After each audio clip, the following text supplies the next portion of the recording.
Assalamualaikum warahmatullahi wabarakatuh. Nama saya Muhammad Yusuf Al-Farisi, NIM 21310100005. Kali ini saya akan menerangkan mengenai pengembangan bahan ajar.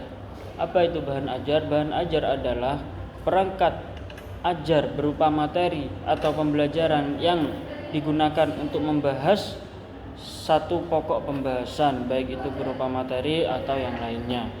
Kemudian untuk pengembangan bahan ajar ini sendiri itu dilakukan oleh para pendidik. Ini merupakan tugas bagi pendidik.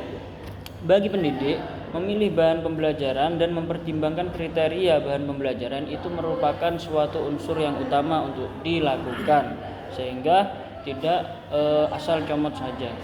Kemudian terdapat beberapa langkah untuk mengembangkan bahan ajar ini. Yang pertama yaitu yang pertama analisis, yang kedua perancangan, yang ketiga pengembangan, yang keempat evaluasi, yang kelima itu revisi. Untuk analisis kebutuhan bahan ajar ini digunakan guna menjelaskan bahan ajar yang akan dibuat berdasarkan kompetensi yang harus dicapai oleh peserta didik. Pendidik harus melakukan langkah analisis kurikulum, analisis sumber ajar, dan analisis karakter peserta didik, sehingga untuk semua materi itu disesuaikan dengan peserta didik. Jadi untuk yang pertama yaitu analisis kurikulum, yang kedua analisis sumber ajar, kemudian yang ketiga karakter peserta didik. Antara sumber ajar dengan ketika diterapkan pada peserta didik, apakah cocok atau tidak, itu juga perlu untuk dipertimbangkan. Kemudian untuk analisis yang kurikulum itu bisa jadi berupa analisis kompetensi inti, kompetensi dasar, dan juga indikator. Untuk sumber ajar baik berupa sesuatu yang memudahkan atau sesuatu yang tersedia pada tempat itu atau tempat pembelajaran itu. Kemudian untuk karakteristik itu disesuaikan dengan seperti motivasi peserta didik untuk mendalami ilmu, kemudian kemampuan peserta didik, apakah dia mampu atau tidak untuk mendalami ilmu atau materi yang akan diajarkan.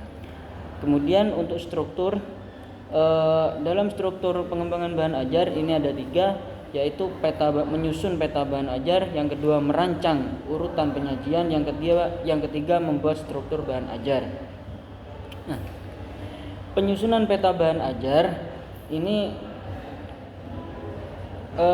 memetakan bahan ajar yang masih sifatnya umum, sehingga dengan memetakan tersebut akan terfilter mana materi yang perlu untuk diajarkan dan mana materi yang tidak perlu untuk diajarkan. Kemudian yang kedua merancang urutan penyajian.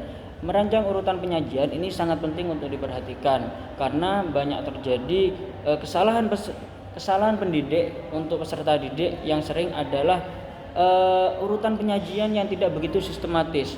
Karena urutan yang tidak sistematis, akhirnya peserta didik mengalami lompatan berpikir dalam materi. Nah, hal ini perlu untuk dihindari dan perlu untuk dipertimbangkan oleh pendidik dalam merancang pengembangan bahan ajar. Kemudian untuk yang ketiga yaitu membuat struktur bahan ajar.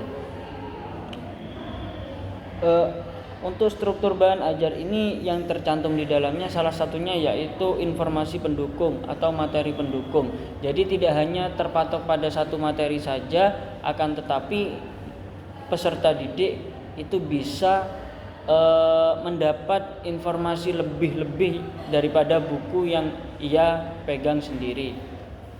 Nah, kemudian untuk bahan ajar yang akidah, semisal kompetensi dasarnya menghindarkan diri dari sifat hubbud dunya atau senang akan duniawi.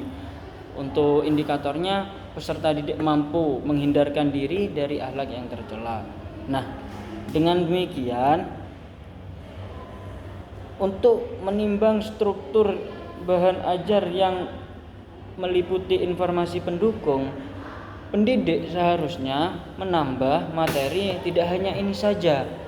Tidak hanya hubbud dunya saja, akan tetapi menyangkut paut juga untuk akhlak yang tercela, seperti itu. Semisal hasad, iri, dengki, atau yang lainnya.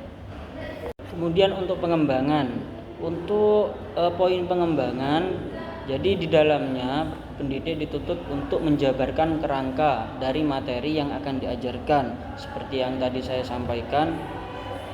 Jadi tidak hanya memahami inti dari buku yang ia miliki saja, akan tetapi mendapat informasi pendukung dari pendidik untuk peserta didik. Kemudian untuk evaluasi, yaitu evaluasi mengenai pengembangan bahan ajar yang dilakukan oleh ahli materi, mengkritik bahan ajar. Apakah ini sudah sesuai dengan komponen bahan ajar yang standarisasinya seperti itu? Apakah bahan ajar ini kurang seperti ini atau kurang yang lainnya? Apakah sudah memenuhi persyaratan disebut sebagai bahan ajar yang baik atau belum? Kemudian ketika nanti semisal tidak bisa dikatakan bahan ajar yang baik, maka masuk pada tahap yang berikutnya, yaitu tahap revisi.